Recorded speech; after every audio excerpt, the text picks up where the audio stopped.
secara terminologinya logika itu seperangkat aturan berpikir benar atau kaidah-kaidah berpikir benar.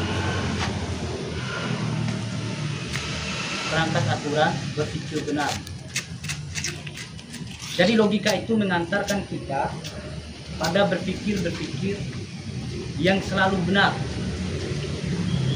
Kan banyak kita sebutkan itu salah kan. Salah itu sebenarnya bukan daripada tindakan, tapi cara berpikir kita. Baru kita menyimpulkan itu suatu kesalahan manakala kita berangkat daripada yang namanya logika. Jadi cacat kita, ya kan, sebagian kita cacat kalau tidak memahami dan tidak berawal daripada yang namanya logika. Jadi ada dalam buku kerangka landasan kerangka berpikir dunia itu, dia mengatakan begini, sesungguhnya kita lagi bicara itu kita sedang berlogika. Karena kita berbicara itu sesuatu yang benar dianggap dalam diri kita. Artinya kita lagi berlogika. Karena kebenaran itu adalah logika. Nah, sebelum kita kupas di sejarahnya, yang kita angkat dulu ini. Makanya logika itu banyak masuknya. Baik mau jadi ustadz juga itu harus belajar logika supaya dia mampu memilah, membedakan mana yang salah, mana yang benar. Supaya dia mampu menganalisa mana yang salah, mana yang benar. Dari ustadz-ustadz itu dia tidak langsung jadi ustadz sebelum memahami yang namanya logika. Dan kalau kita juga mau belajar epistemologi, kita belajar dulu yang namanya logika.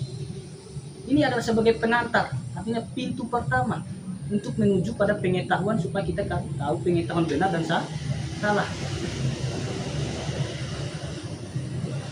Mau jadi dokter juga, itu butuh logika supaya dia pilah. Karena setiap teori itu hasil daripada perpaduan teori, sehingga lahir teori baru.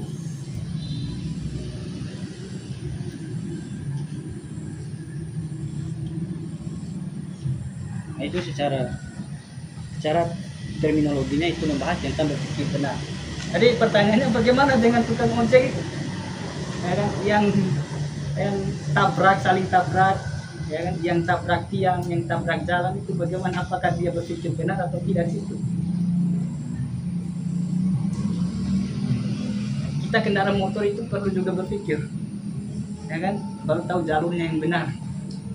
Tapi bagaimana dengan teman-teman tukang ojek, ya, yang tabrak tiang dan lain-lain itu salah nggak berpikir?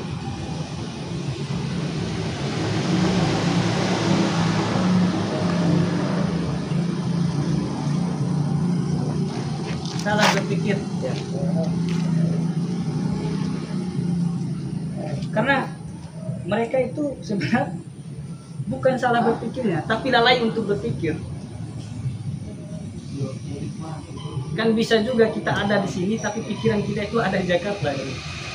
Wujudmu ada di sini tapi pikiran tidak ada di sini.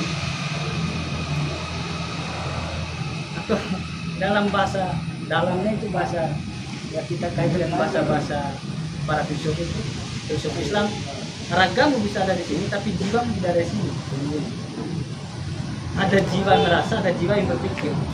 Ya kan? Jiwa berpikir yang akan ini. Jiwa rasa itu adalah hati.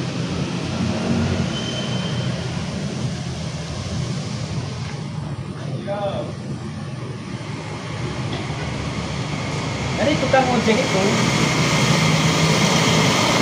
dia tidak salah berpikir, tapi lalai dalam berpikir. Makanya bapak kita itu bapak pertama yang diakur oleh para filsuf Islam itu Aristoteles, yang merumuskan yang namanya logika. Apa sih Aristoteles itu merumuskan namanya logika? Apa sih latar belakangnya? Semua yang diucapkan, semua teori yang dikeluarkan oleh para tokoh dan oleh para pengarang buku, oleh para filsuf, itu ada semua latar belakangnya. Tidak langsung dibakar. Ada semua alasannya. Ada semua masalahnya.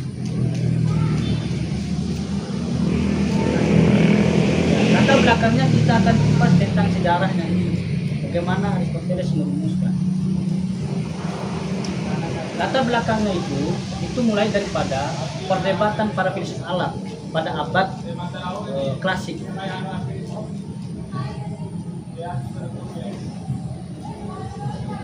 Atau sebelum kita masuk sejarahnya, ada nggak pertanyaan di sini?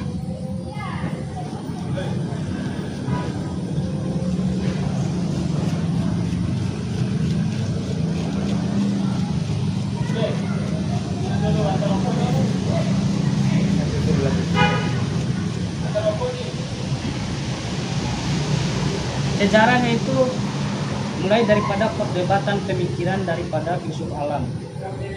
Itu dimulai oleh yang namanya Thales.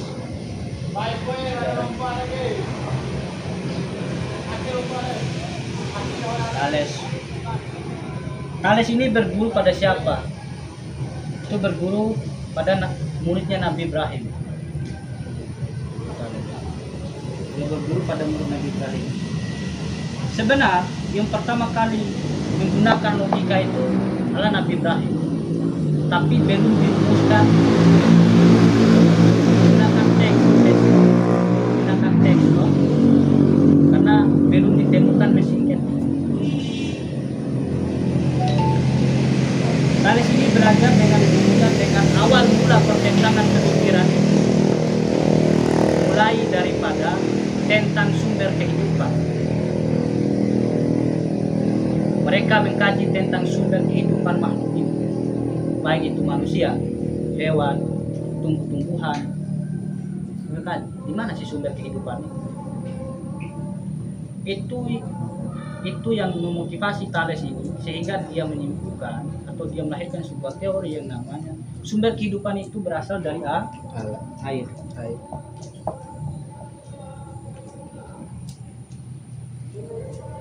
Dan sebelum dia simpulkan bahwa sumber daripada sebelum dia keluarkan teorinya dari sumber pengetahuan dari air, dia ternyata dimotivasi, diberikan spirit oleh lingkungan sekitarnya, karena dia tinggal di pinggir sungai, karena dia hidup di pinggir sungai, di atas gunung ada sungai toh, dia dikelilingi oleh air, samping kanan samping kirinya, sehingga dia lihat di bawah ada air laut, bahkan dia melihat ikan-ikan itu di air dia hidup, bahkan tumbuhan-tumbuhan itu dia bisa hidup karena air. Manusia juga bisa hidup karena air. Nah, maka dia simpulkan bahwa sumber kehidupan itu dari air.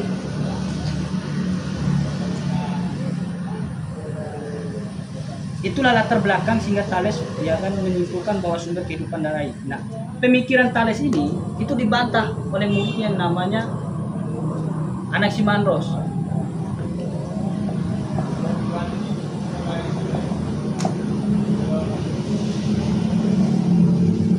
Anaximandros. Apa yang dikatakan oleh Anaximandros sebelum dia keluarkan teori? Tidak mungkin sesuatu yang memiliki keterbatasan itu menjadi sumber kehidupan. Itu mustahil. Kan?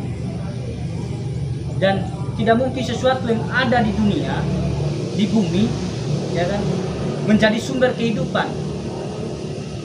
Jadi yang menjadi sumber kehidupan itu dikatakan oleh Anaximandros itu adalah apeoro. Apeoro ini bisa dikaitkan, ada dua. Ada energi, ada udara.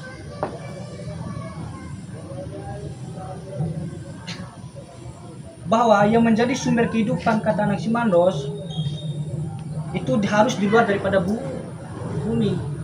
Tidak boleh yang memiliki keterbatasan. Energi itu memiliki juga keterbatasan. Begitu juga udara memiliki keterbatasan. Kenapa berani Anaximandros membantah bahwa air itu memiliki batasan? Apa batasannya air? Apa yang batasinya? Kalau ada batasan, tentu ada yang membatasi. Apa yang batasi air? Apa yang batasi air? Yang batasi air itu adalah tanah. Nah disinilah ya kan kesalahan berpikir, karena menjadi sumber kehidupan itu bukan yang terbatas. Kalau terbatas ada yang membatasi.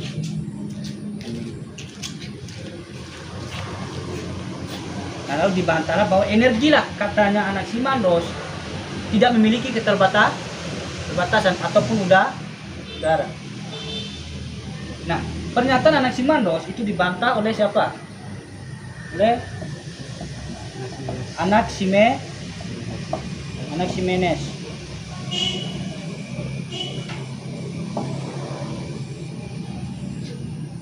Apa katanya Anaximenes? Mustahil di luar daripada bumi itu menjadi sumber kehidupan di bumi. Maka dia menyatakan bahwa sumber kehidupan itu berasal dari angin. Angin atau api? Anaximenes. Berasal dari angin.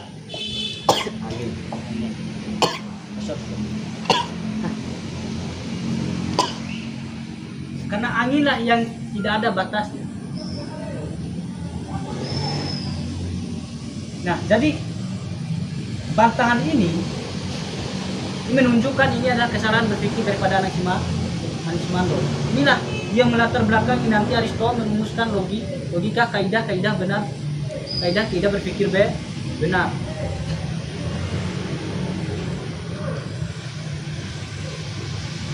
Dan pernyataan juga Anaximenes ini, dia punya murid yang namanya Heraklitos.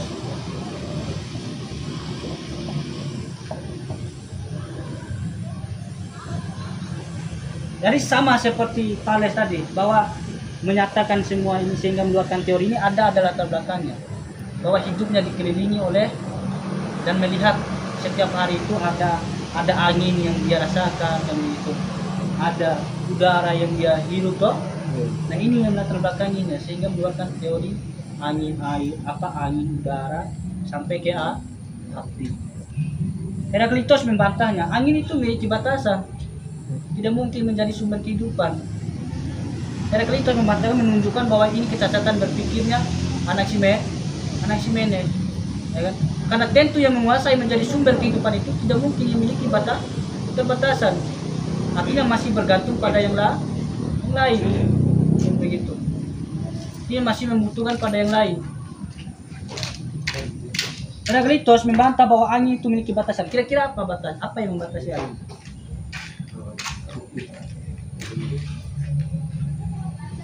Itu adalah ya, analogi sederhananya kalau kita tiup ini, kalau ada yang batasnya tidak akan tembus. Inilah menunjukkan kesalahan berpikir daripada Anaximenes dibantah oleh Heraklitos. Heraklitos menyatakan bahwa sumber kehidupan berasal dari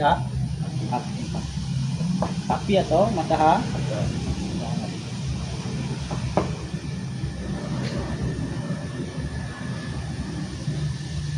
Lalu, apakah api itu menjadi sumber kehidupan? Tidak juga kan? Inilah kesalahan berpikir para filsuf alam. Api juga memiliki keterbatasan, dia dibatasi oleh air, matahari juga dibatasi oleh malam. Kalaupun dia tidak terbatas, dia akan mengelilingi semua. Padahal ini juga proses mencari Tuhan sebenarnya. Ya, mereka lagi proses mencari siapa sih yang tidak terbatas, kan begitu. Kalau angin, air, api, udara itu terbatas.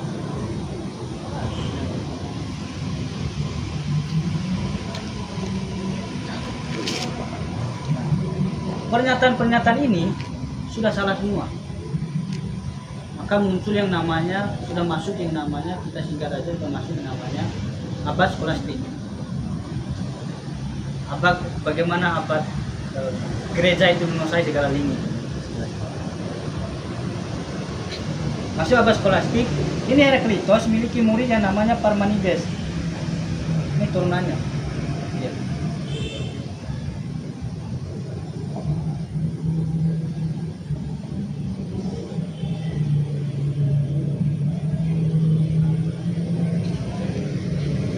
Parmenides apa yang dia bilang? Parmenides dimotivasi oleh teorinya 4 orang ini sehingga dia menyatakan tidak ada itu gerak. Kalaupun ada itu gerak, maka dia pada tempatnya, tetap pada tempatnya. Pernyataan Parmenides ini logis ya? Kalau tidak ada yang namanya gerak.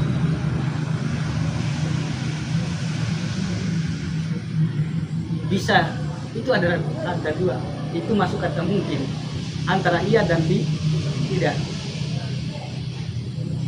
karena dia pikirkan di situ, kalaupun kita bergerak di pindah tempat Bima ke Lombok, ya, tetap pada posisi tanah yang sama.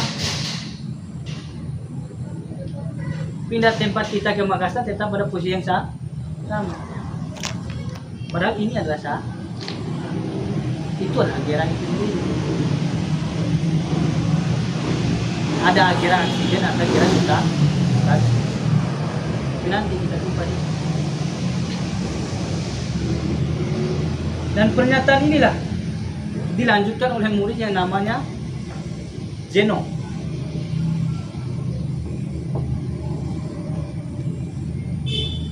Apa kata Zeno? Mulai daripada pemikiran inilah nanti Aristoteles menulis kesalahan-kesalahan seperti ini. Katanya Zeno tidak ada perubahan. Itu katanya Zeno.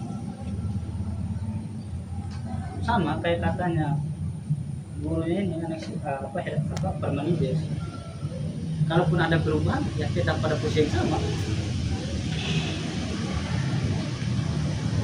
Kalau kita ubah ini gedung STKIP, tetap pada tanah yang sama.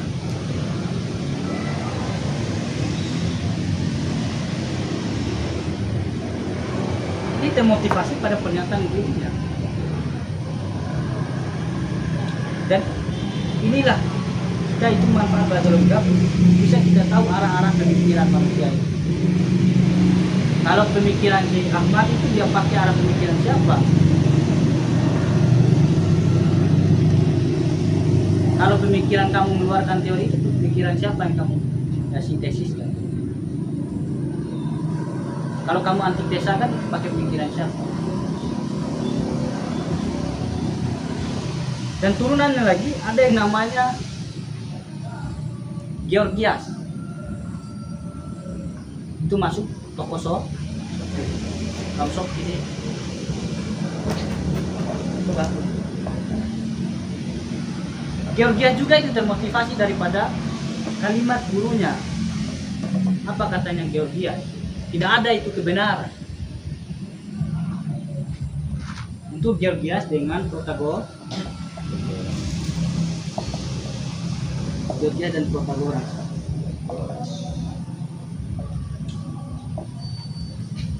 Lalu di sini nanti muncul yang namanya itu si Sokrates kan.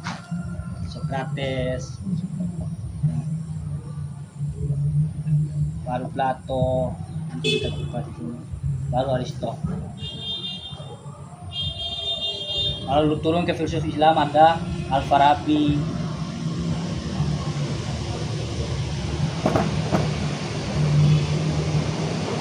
ada Said Al-Wali.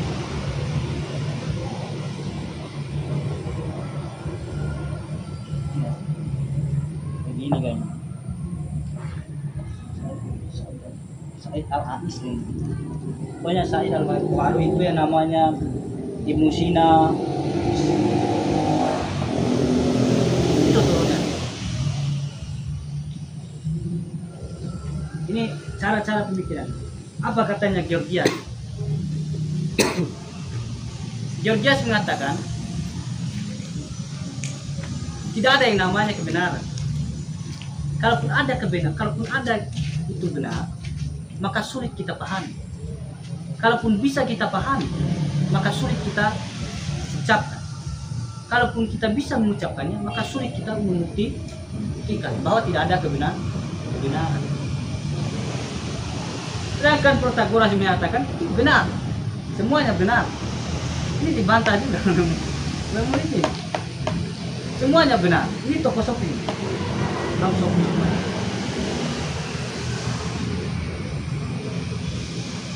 Ini orang-orang bijaksana. Nah, Sofi itu udah bijaksana.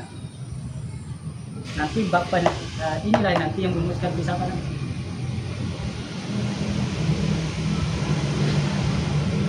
Semuanya benar. Bahwa semua pernyataan itu semua benar dalam menurut individu. Bahwa sesuatu yang kita ungkapkan, sesuatu yang ada itu semuanya benar. Kaum Sofis ini sebenarnya tidak percaya namanya ada realitas.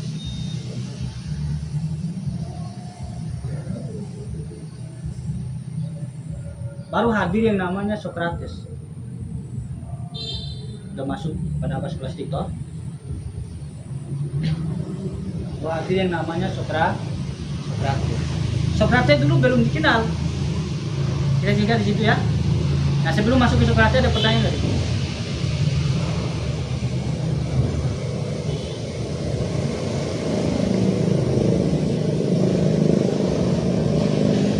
Ada nggak pertanyaan di sini?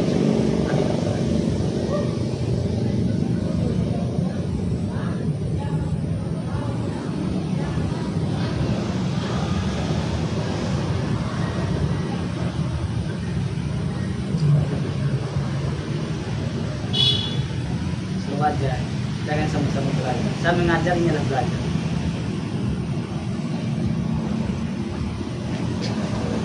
Sokrates dia tidak memiliki guru sebenarnya, tapi dia bisa dikenal ya. Antara dia memiliki keyakinan yang sangat luar biasa.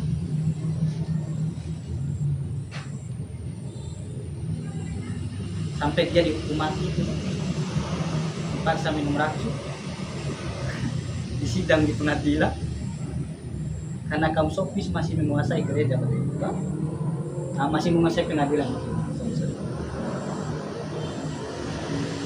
Sokrates dia sebelum muncul namanya itu dia ingin belajar. Kita akan bahas di sini sejarah kaum Sofis itu sebentar. Kaum retorika lah paling banyak. Kaum Sofis itu dikenal dengan kaum retorika. Sokrates dia ingin berguru yang namanya Pyrrho.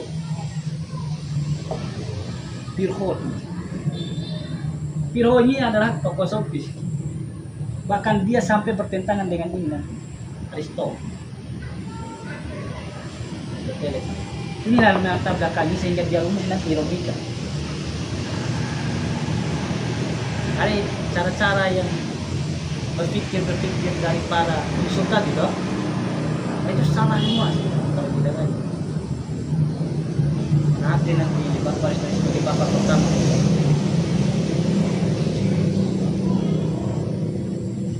Pyrrho ini adalah tokoh retorik. Di Gunung Zenus itu ada lomba olahraga dan lomba retorika.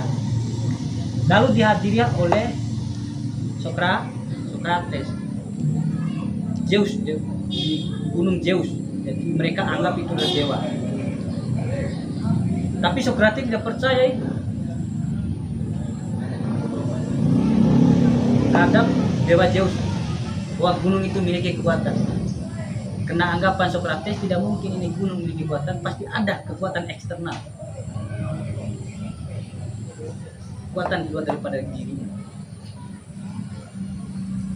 Ada lomba retorika dimenangkan oleh Pyrrho. Dia tertarik banyak sih, tapi saya sudah lupa nama-nama tokoh retorika. Tapi dia tertarik kepada Pyrrho karena dia tidak banyak bicara, tidak terlalu banyak bicara, tapi banyak gerak tubuh. Akhirnya Sokrates tertarik ingin berguru Pyrrho.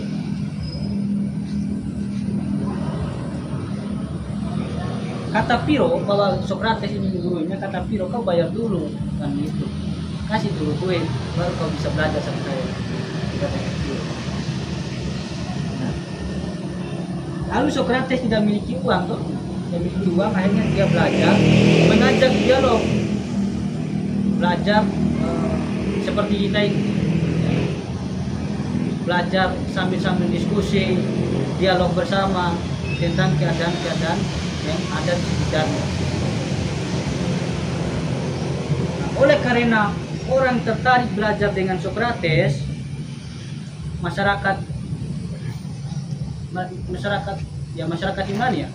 Yunani tertarik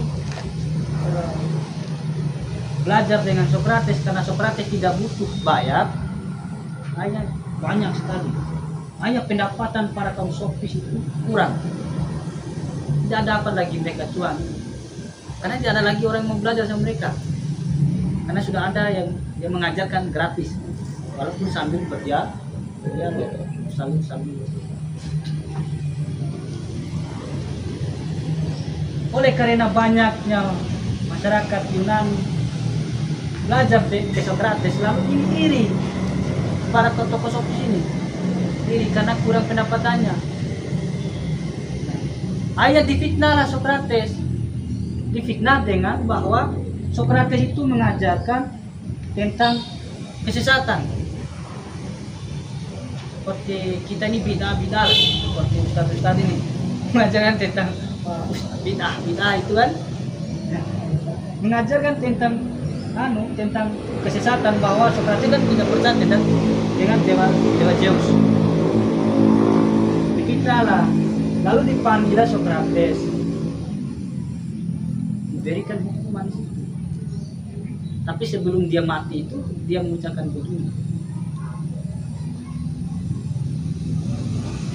ragaku boleh mati, tetapi keyakinan dan pikiranku akan menghantui. Ya benar. Seperti Tamlaka juga itu sintesis daripada teorinya Plato. Karena Tamlaka juga mengatakan, ya kan, ragaku mati tapi pikiranku akan menghantui. Benar. Ini berasal daripada teori.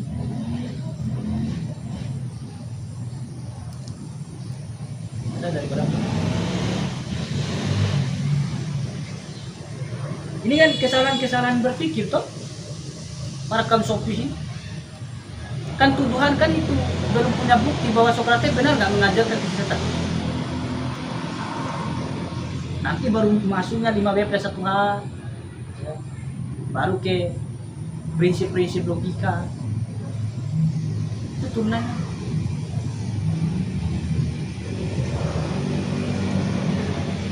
Tapi sebelum kita masuk pada Plato, bahwa dia ada pernyataan dia yang terakhir. Sesungguhnya saya mampu mempertahankan keyakinanku, tapi sulit saya mempertahankan jiwa, raga. Dia mampu mempertahankan keyakinan bahwa dia tidak percaya itu pada dewa Zeus, dia tidak percaya pada kaum sofis, karena kebenaran menurut mereka itu tidak ada kebenaran menurut cara besar. Bahwa yang mereka anggap itu, yang ada itu hasil daripada persepsi pikiran mereka sendiri, persepsi akal. Hanya itu yang ada. Bahwa kan cacat juga cara berpikir itu kan. Ketika kamu sudah menikah dengan istrimu, kalau saya anggap bahwa kamu itu belum menikah, berarti kamu tidak menikah, belum pernah menikah toh? Itu kan cacat cara berpikir kamu sofis ini. Makanya Sokrates menghindar daripada yang namanya sofis, karena orang sofis itu lebih bijaksana. Dia hanya bilang saya hanya cinta pada bijaksana, dia tidak pada kaum bijaksana. Maka disinilah yang namanya muncul kata filsafat filos dan rofia, yang namanya cinta kebijaksanaan. Lalu Plato lah yang merumuskan ini kata-kata gurunya. Sampai di situ kalau mau kupas tentang sejarah filsafat, sampai kepada Sokrates.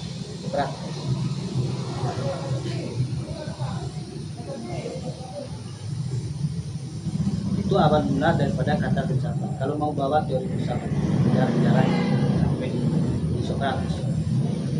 Kalau logika itu sampai Aristoteles. Muncullah Plato.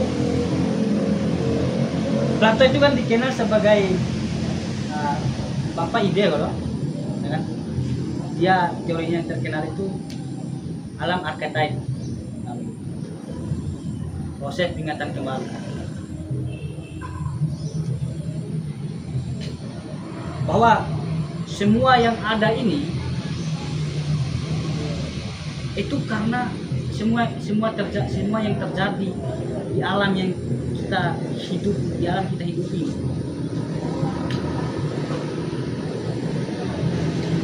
Itu hasil daripada pengetahuan kita dapat di alam sana. Pengetahuan sebelum kita hadir di dunia, di bumi ini. Ini salah satu, ini kan bahwa semua yang terjadi itu sudah pernah kita lalui kan. Itu kan yang Sokrates. Alam ide kan. Maka kata idealis juga itu dari kata Plato. Logis itu dari Aristoteles, rasional.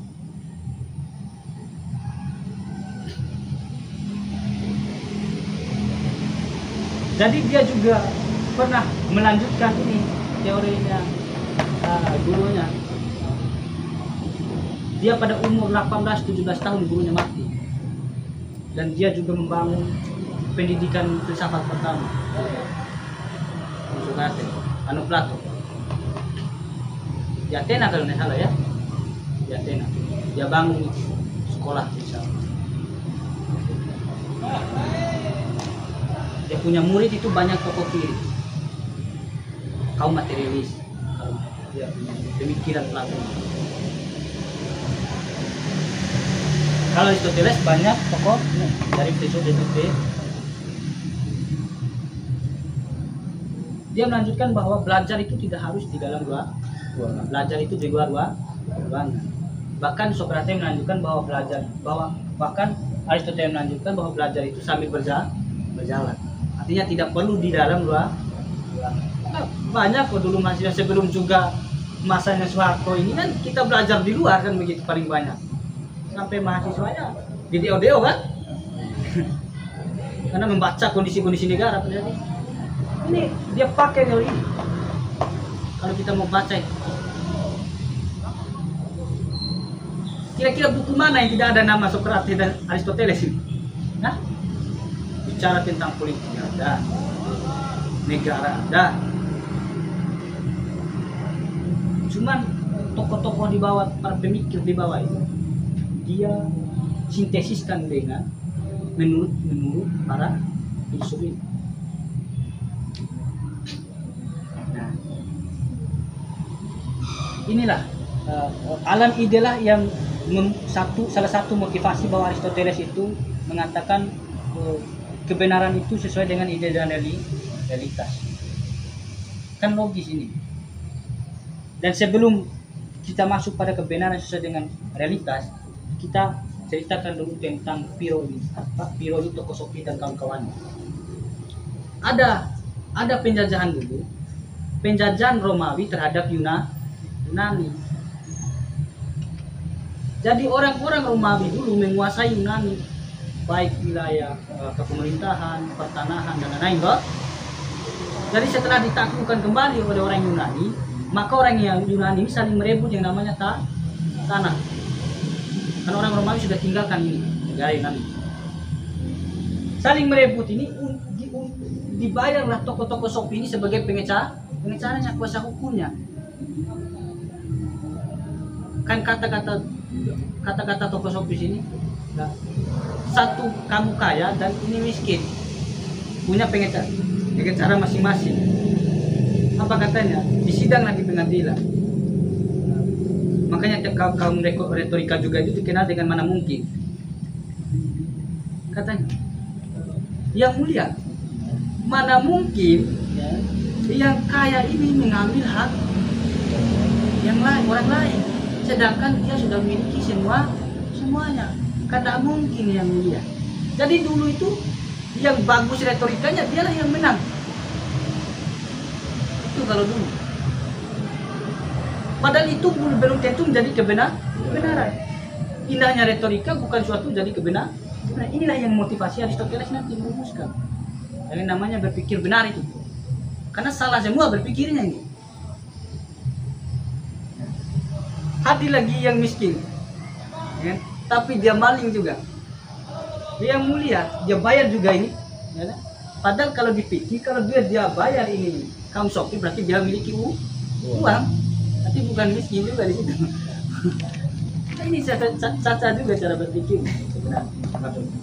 Mana mungkin orang lemah tidak bisa jalan, makan pun tidak ada, bagaimana dia kuat maling punya orang? Kan begitu. Ada pengecarannya kaum Sofi. Artinya diloloskan lagi, tidak ada hukuman, karena indah retorikanya atau pengecarannya. Padahal mungkin itu antara iya dan tidak, kata mungkin ini. Mungkin benar, mungkin salah. Mungkin salah. Dari pemikiran-pemikiran inilah sehingga Aristoteles bahwa kebenaran itu bukan daripada keindahan retorika, bukan daripada hasil persepsi individu-individu, tapi kebenaran itu sesuai dengan ide dan realitas. Itulah kebenaran menurut Aristoteles. Yang artinya kalau sesuai ide dan realitas,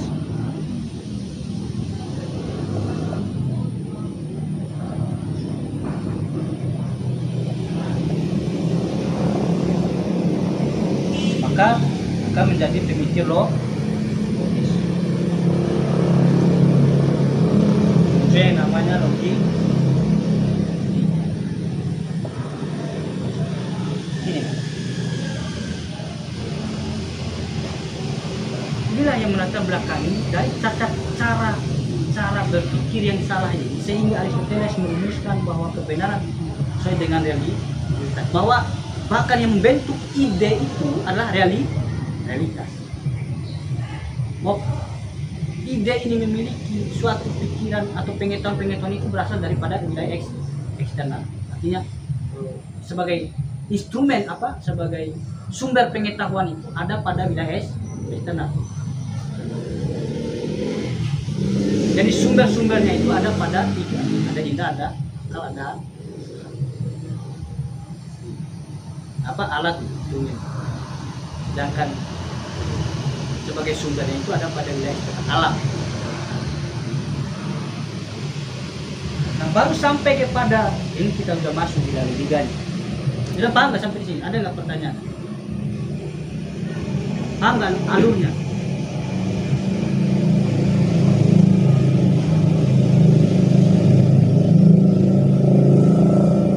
Kalau nggak paham ya bertanya juga, nggak apa-apa.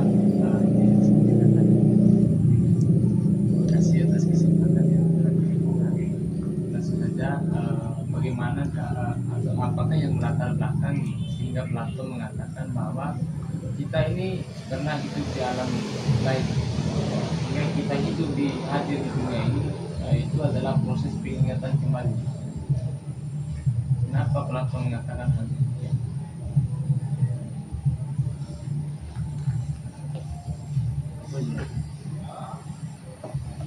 Nah, juga ini.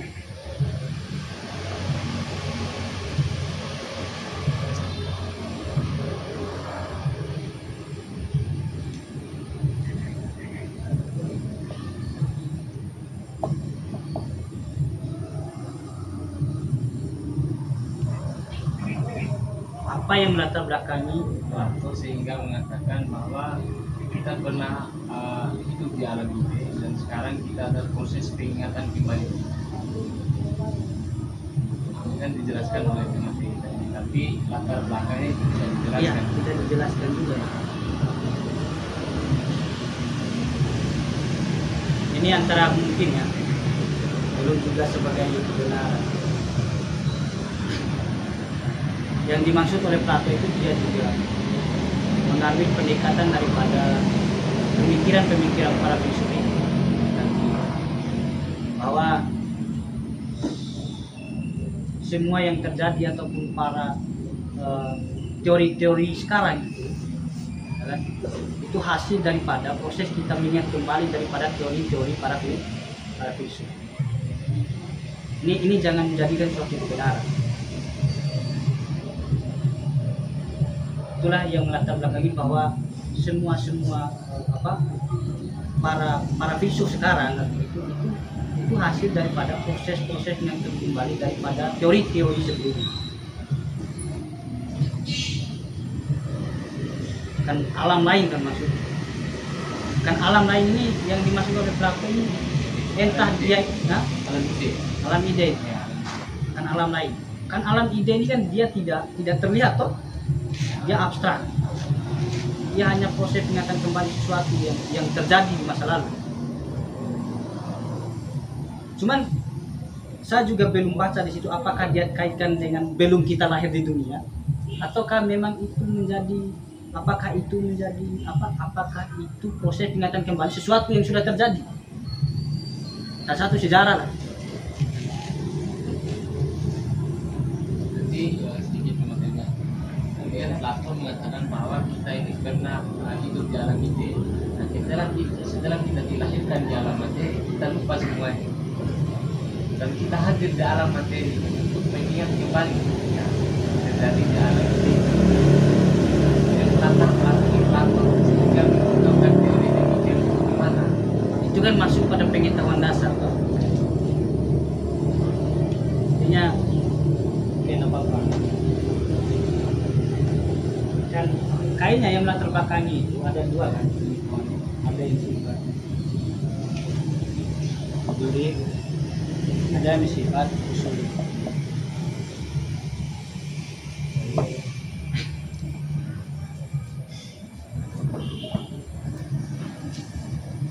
Bahwa pengetahuan diri ini ya kan, adalah pengetahuan yang hadir dengan sendirinya pada diri yang bersifat a priori, benar dengan sendirinya.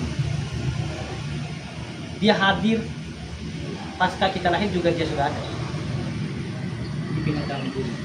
Sedangkan ini dia melalui perantara indera. Inilah kata mungkin ini ya, jangan dipastikan. Inilah Plato merumuskan bahwa semua yang terjadi itu hasil daripada proses ingatan kembali atau archetype.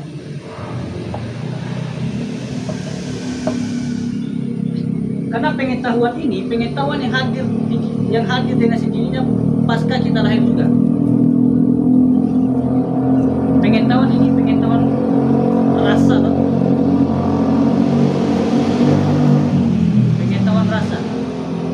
Karena bayi menangis itu ada sesuatu yang mendorong. Bayi menangis. Karena menangis itu adalah menandakan bahwa dia itu lapar, ya kan? Ataukah dia pengen digendong? Itu kan memberikan sebuah tanda. Padahal dia dapat dari mana pengetahuan ini? Itu menjadi pertanyaan. Bayi itu, bahkan sehingga dia bisa menangis, ya kan? Sehingga dia bisa lapar dan memberikan kode lewat menangis. Ini pengetahuan dari mana? Padahal indranya juga berfungsi semua. Bayi baru lahir.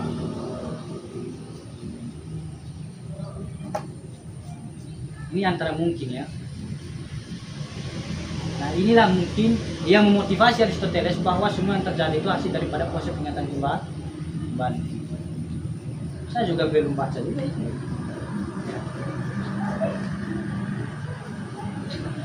Oke kita lanjut tadi. Nah, kalaupun nanti kita bisa diskusi di luar, kita selesaikan dulu dan mungkin nanti akan dilanjutkan oleh katakanlah kita Bang Jack tentang kelanjutannya. Oh ada tahap-tahap selanjutnya. Ini banyak kita bicarakan tentang logika. Ada 4 perhubungan, ada 5 universal, 4 perhubungan, 4 penolakan bersifat negasi. Nah,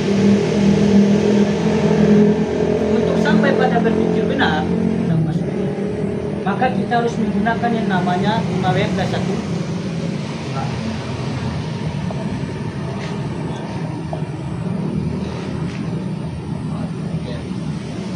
War, where, apa? Why? Apa bahasa Inggris? Apa? Hah? Apa, siapa, Mengapa? Kenapa gitu? siapa, Siapa? di mana, Kapan? Dan di mana?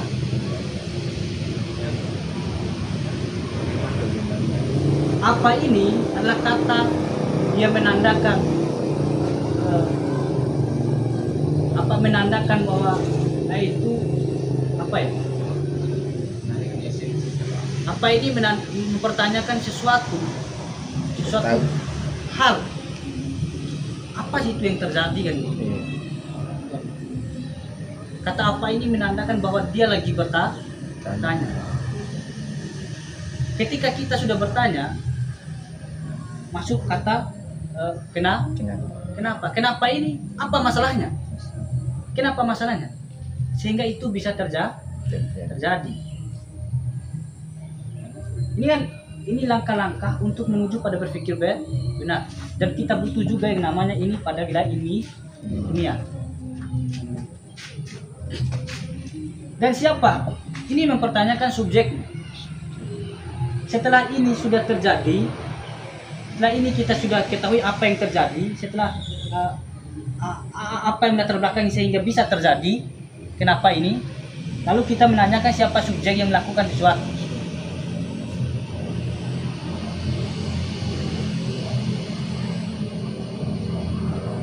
Terus ini mempertanyakan tempat, waktu, ya kan?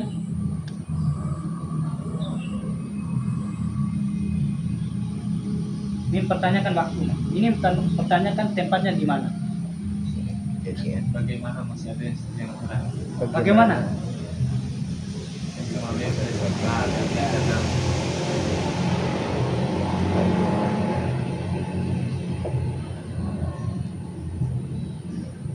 Ini salah satu cara untuk sampai pada kebenaran berpikir. Tidak mungkin kita menyimpulkan langsung sesuatu tanpa kita mempertanyakan sesuatu atau tanpa kita melakukan observasi. Nah, teori inilah yang dipakai oleh para akademisi sekarang. Contohnya kita meneliti tentang judul skripsi yang kita angkat.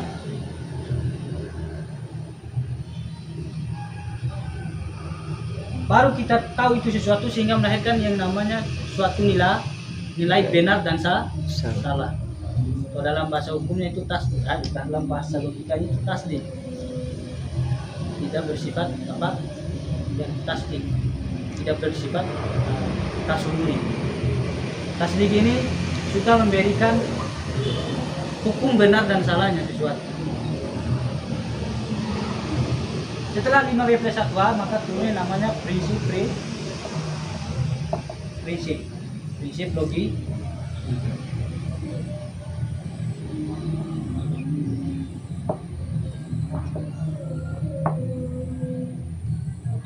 Banyak sih bahas itu, tapi kita bantu ngatar dulu sini ya. Nanti bisa dilanjutkan oleh kakak dulu. Prinsip-prinsip logika ini 4 ya gunakan ini.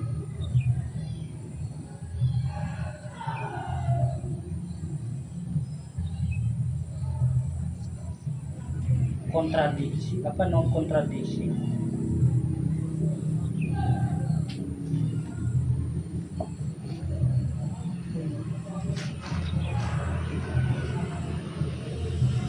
Kontradiksi.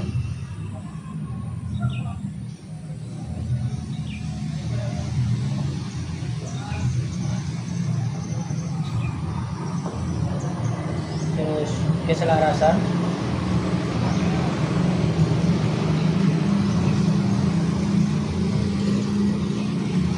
Baru itu PNLR.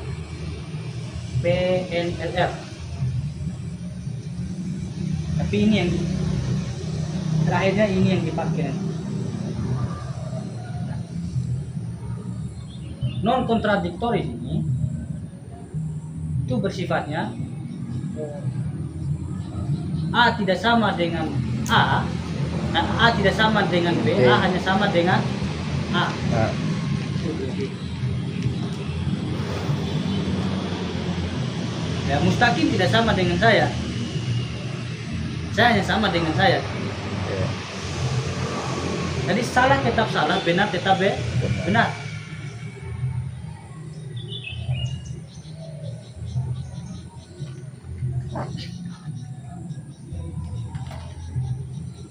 Makanya paham gak di sini maksudnya?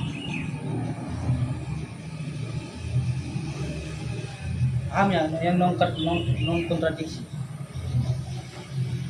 Dia mendukung 5B+1A tadi.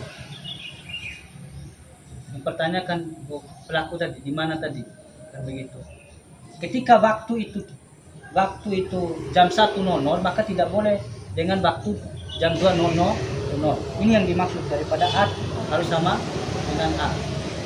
Jadi banyak untuk sampai pada prinsip kebenaran berpikir, tidak berpikir benar.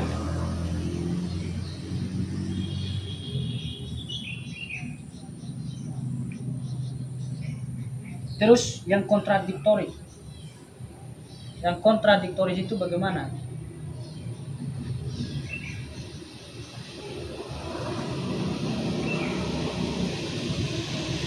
Ada nggak yang tahu?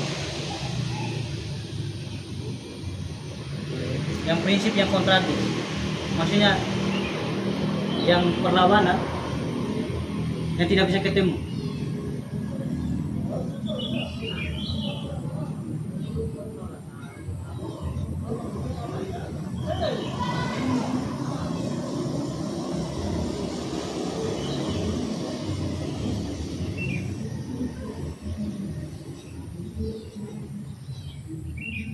Ya, prinsip kontradiksi itu di sini.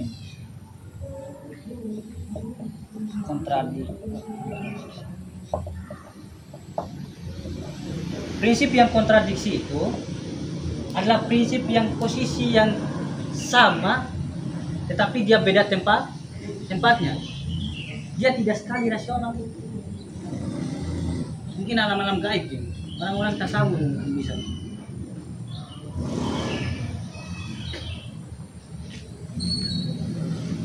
Saya lagi membawakan materi di sini, tidak mungkin saya waktu yang sama dan tempat yang waktu yang sama bisa berada di Yamaha. Kan itu kan kontradiksi.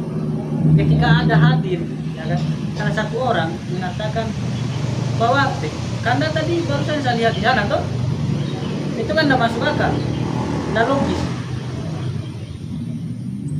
Makanya kontradiksi dengan prinsip A tidak sama dengan A tadi. Paham nggak di sini atau bagaimana? Kan tidak mungkin, ya kan? Si Akbar lagi ikut kajian di sini, ada juga dia memahami dengan waktu yang sama. Kada logis itu? Atau tidak mungkin kamu lagi duduk, kamu juga bisa isap rokok di sana dengan waktu yang sama. Itu prinsip kontradiksi, itu prinsip yang tidak boleh kita bahas. Baru buktikan sesuatu manakala itu kan total, itu mustahil, bukan mungkin, itu mustahil.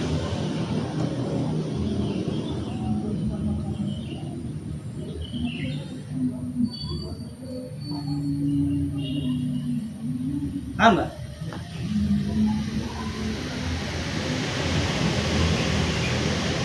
Sedangkan keselarasan ini masuk pada spesies golongan ini, jenis keselarasan ya?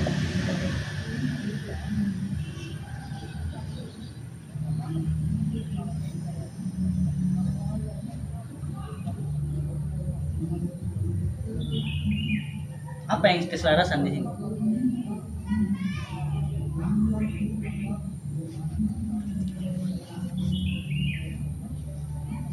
Atau yang dekat dengan kita, maksudnya. Nah, agak mirip dengan kita.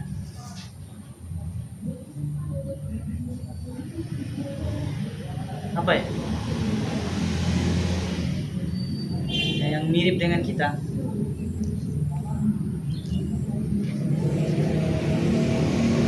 Kalau di sini keselarasan ini dibagi tiga lagi. Ada jenis, ada spesies golongan,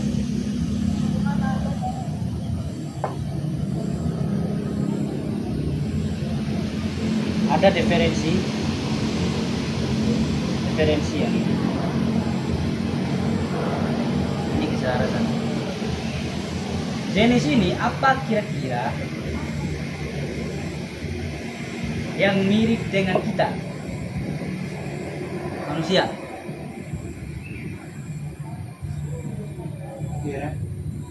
Ya. Binatang.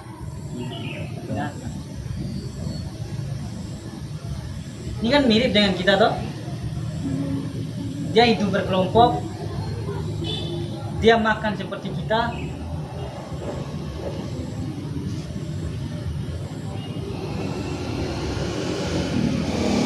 Ya, agak-agak selaras dengan kita kan? Hampir sama. Apalagi monyet dan kera.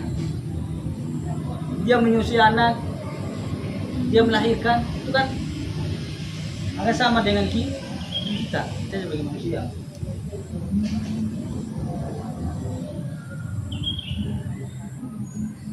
Terus spesies golongan.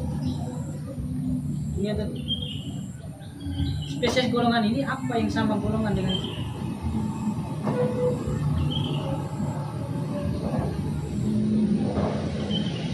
Dia hanya sifat golongan ini hanya sifat yang bersifat hidup kelompok. Artinya golongan manusia itu dia berhidup kelompok. Begitu juga golongan hewan juga berhidup kelompok. Dan untuk mengetahui salah dan apa sesuatu untuk membedakan antara yang maksudnya diferensi ini adalah membedakan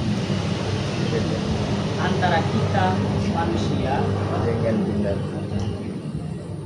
dan hewan.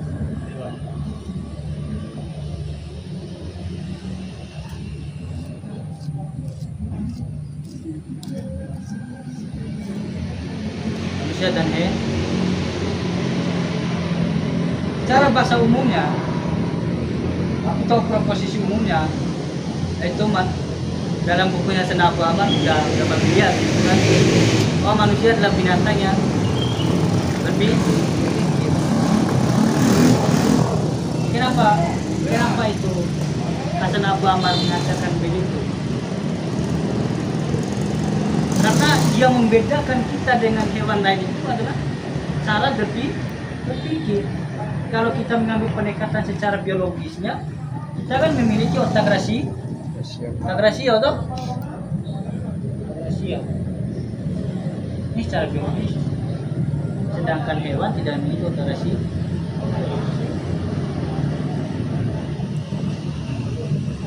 Setelah ini sudah kita tahu membedanya, lalu kita akan bahas tentang bagaimana penempatan katanya atau proposisi ini, atau ada yang namanya universal dan partikular. Mana bagian-bagian membedanya, mana proposisi yang menyangkut universalnya. Itu yang dibahas.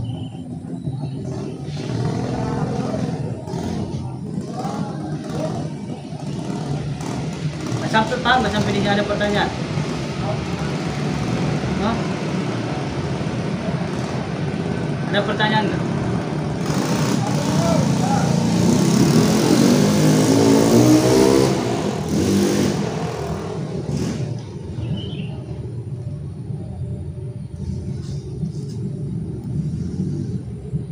Kalau kita turun daripada ilmu aparatif, Al-Ghazali, perdebatan pemikir itu panjang sekali ya. Sampai kita kupas itu sejarah Asy'ariyah, Mu'tazilah, banyak di bawah. Sehingga menggunakan pemikir yang Aristoteles itu. Dan pengantar itu lebih menonjol pada wilayah sejarah. Bagaimana Al-Ghazali itu menyesatkan Ibnu Sina dan Al-Farabi, bagaimana sehingga filsuf-filsuf timur itu menggunakan logika, tidak menggunakan kitab Al-Quran. Terus prinsip bicara lagi rasional ini kita hanya bicara tentang sampulnya aja ya. Dan sudah referensi ini adalah membedakan apa yang membedakan itu cara berpikir kita, peningkatan kita, peningkatan kehidupan. Saya rasa tidak perlu dijelaskan secara rinci, itu sudah tahu. Betul? Terus prinsip PNLR.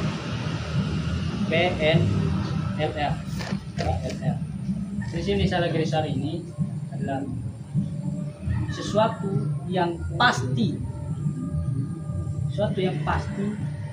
yang bersifat rasional, yang bisa kita pahami.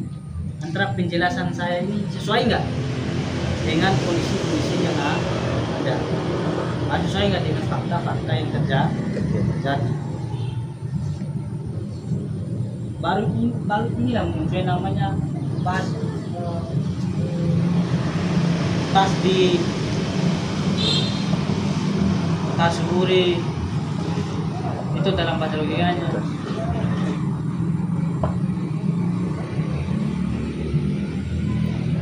Baru bisa sampai di Tasburi ada yang namanya empat berhubungan, empat penolakan yang tidak berhubungan. Baru yang nama turunnya lagi di sini ada 5 universal.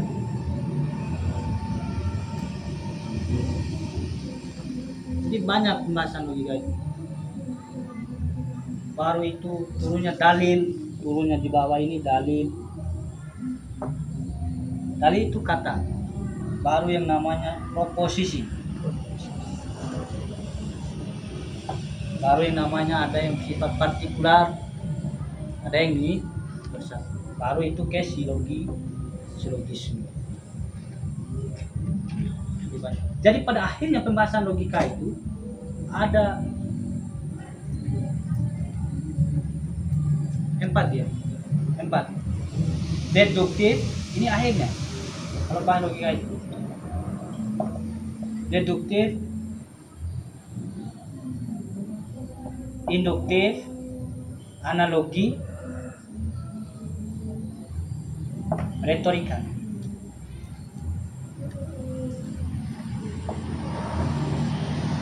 Ini akhir pembahasan logika. Karena ini akan mendukung dan kita mengetahui cara-cara berpikir dan cara-cara bagaimana orang itu berbicara salah dan benar. Dan teori-teori kita bisa kok bantah kalau kita sudah kuasai ini pada akhir bicara. Nah, PNLR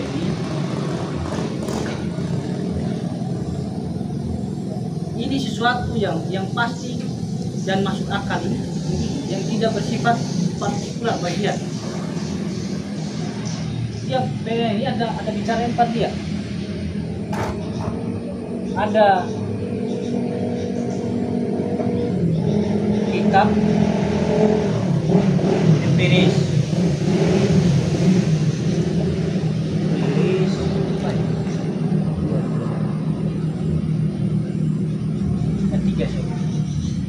tiga tempat PNLR rasional.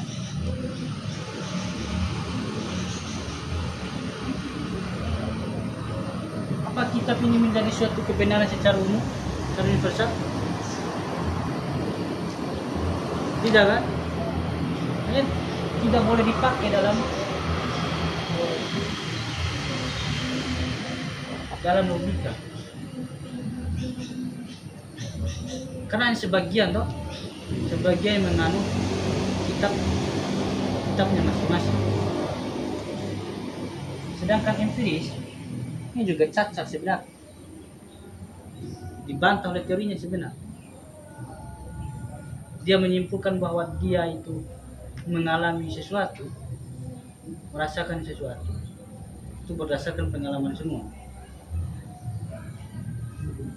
menjadi pertanyaannya, apakah dia sudah pernah ke matahari hingga dia tahu panas? Nah, tidak kan?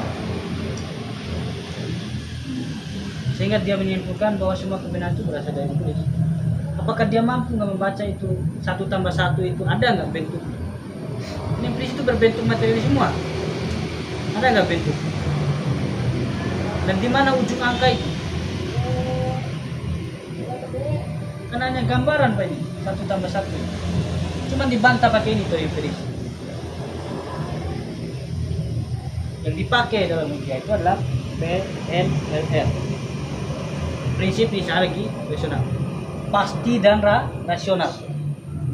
Bisa itu pasti dan rasional.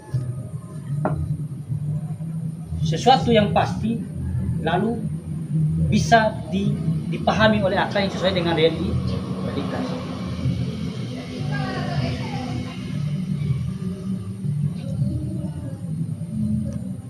Sampai di sini tidak ada pertanyaan? Oke, mungkin itu yang bisa saya sampaikan. Lebih dan kurang saya mohon maaf. Kalau ada masih kurang, kita bisa diskusi lanjut di luar, saling mengisi. Sekian, terima kasih. Assalamualaikum warahmatullahi wabarakatuh. Saya kembali